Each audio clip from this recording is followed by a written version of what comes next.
argatite dhugaatii dhugdee alkohol qoricha fudhattee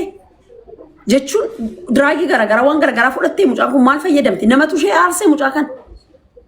eenyuun last text eenyuuf barreessite lamaan ni xaafachuu last text abbaa manaa ishee wajjin kaasin kaasu ni jedhamu anis dhageera sinis dhageessanittu bakkee buleeraa bakkeen bullee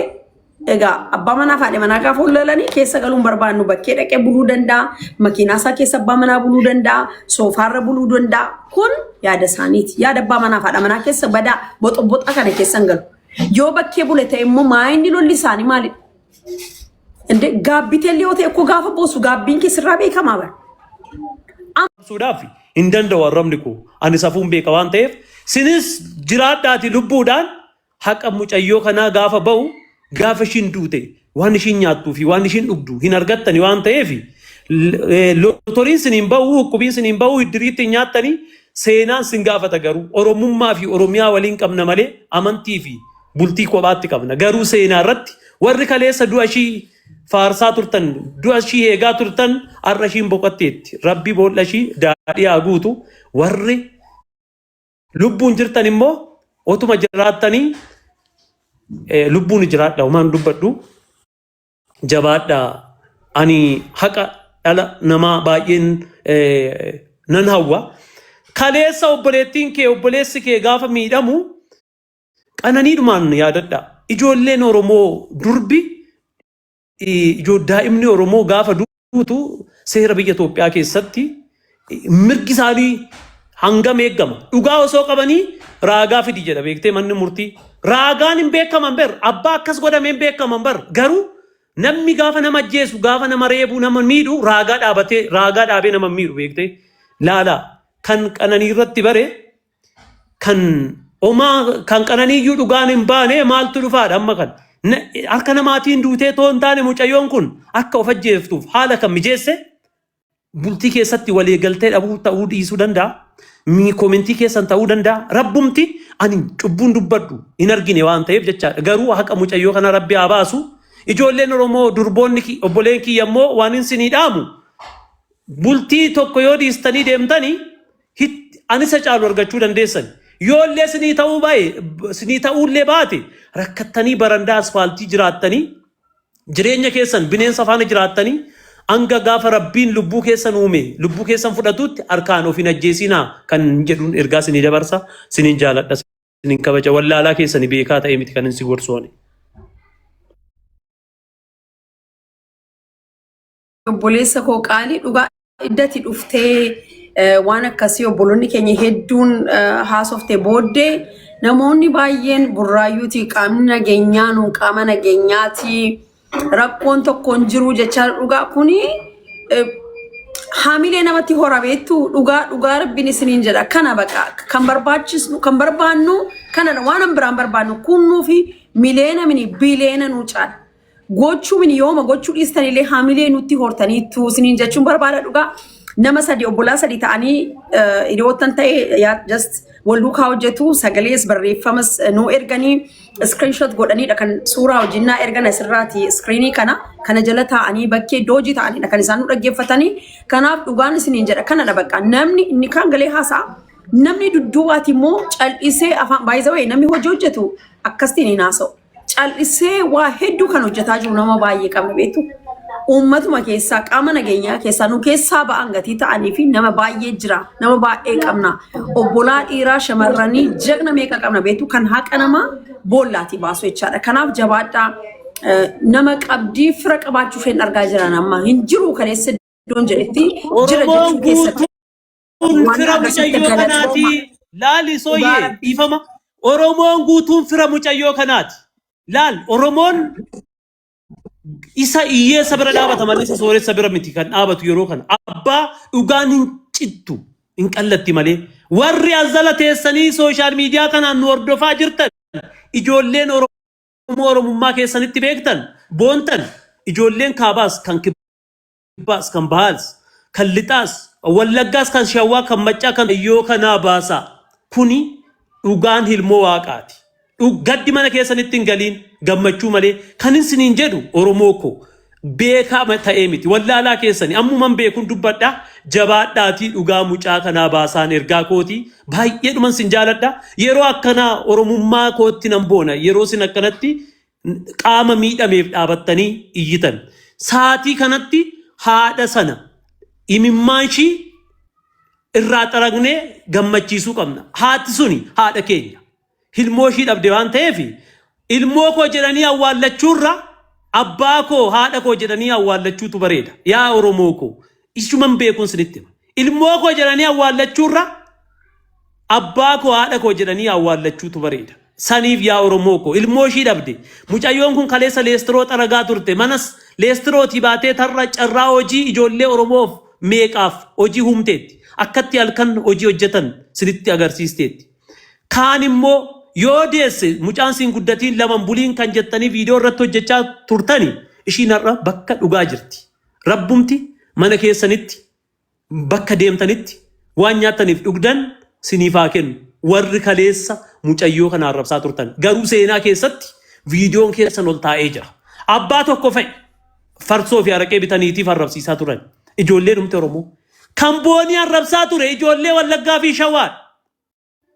arargee fi arsii miti parsantii 97 ijoollee wallaggaa fi shawaati kan koomentii irratti barreessaa turte du'i jaarsa koomaa jetta waa meeqa barreessaa fi turan gandummaa dhatoon taane parsantii 95 ijoollee wallaggaa fi shawaati kan mucayyoo kana arrabsaa ture ani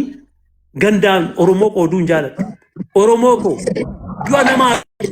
namni gammadu bineensa waraabessa seexan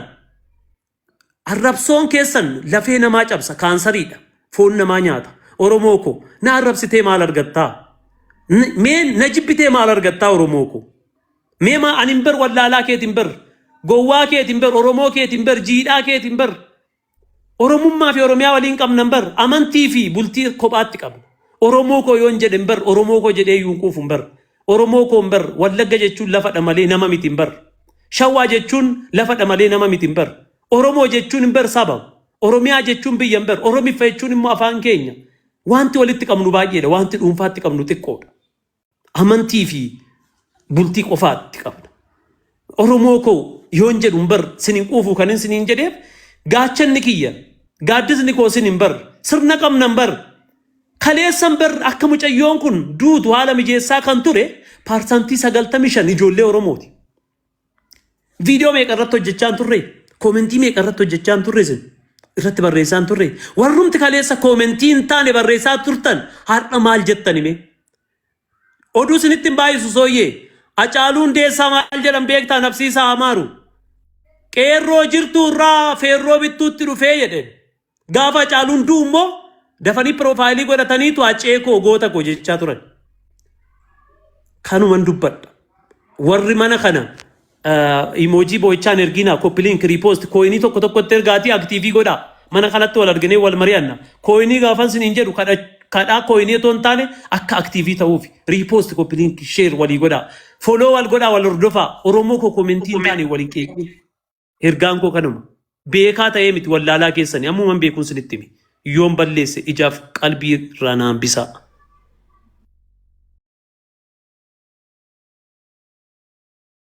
Toomi dhugaa waan hin jedhu hin qabu nama akkasii qabaachuu keessanitti gammaduudha biddeen namaa nyaanne beeksisa bakka waan gadhee waan isheen hojjette jiru kun yoo boosee mataa isheedha yookiin immoo wantoota mataa ishee qabattee jaakochaadha kan isheen hojjettu garaa naa qabi maaloo naa qabi maaliif manni yaalaa ofii isheetiin of ajjeeste jedhii kottu farrame gaafa jedhamu hiriyoota isaaf farramatuun ta'in dhaggeeffadha hiriyoota ishee farramatuun ta'in abbaa manaa isheetu dhufee mallatteessa. Utuu abbaan manaa koo jirtu ajiru sorry namni biraa dhufee akkamitti na mallatteessa maal jechuudha.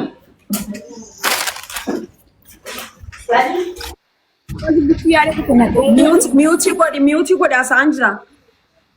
maaliif utuu abbaan manaa jiru akkamittiin okay of wallaalee mana yaalaa galee jettan okay hiriyoonni ishee maaliif dhaqanii mallatteessuu dhiisan ijoollee kana caalaa namoonni itti siqan jiru gatii ta'eef mallattaa'imni death certificate yokini certificate ni isheen duute kuni maal jedha garaati qabdedha dhugaati dhuddedha qoricha dhudde jedha offadhiste jedhamini yaa kirrima argargati ta'e dhugaati dhudde alcohol qoricha fudhatte jechuun diraagii garagara waan garagara fudhatte mucaan kun maal fayyadamti namatu ishee aarsee mucaa kan eenyuun last text eenyuuf barreessite lamaan ni xaafachuu last text abbaa manaa ishee wajjin kaasin kaasu ni jedhamu anis dhageera sinis dhageessanitu bakkee buleeraa bakkeen bullee egaa abbaa manaa faadhe manaa gaafa ullalanii keessa galuun barbaannu bakkee dhaqee buluu danda'a makiinaa isaa keessa abbaa manaa buluu danda'a soofaarra buluu danda'a kun yaada isaaniiti yaada abbaa manaa faadha manaa keessa badaa boxoboxa kana keessan galu yoo bakkee bule ta'e immoo maayinni lolli isaanii maalidha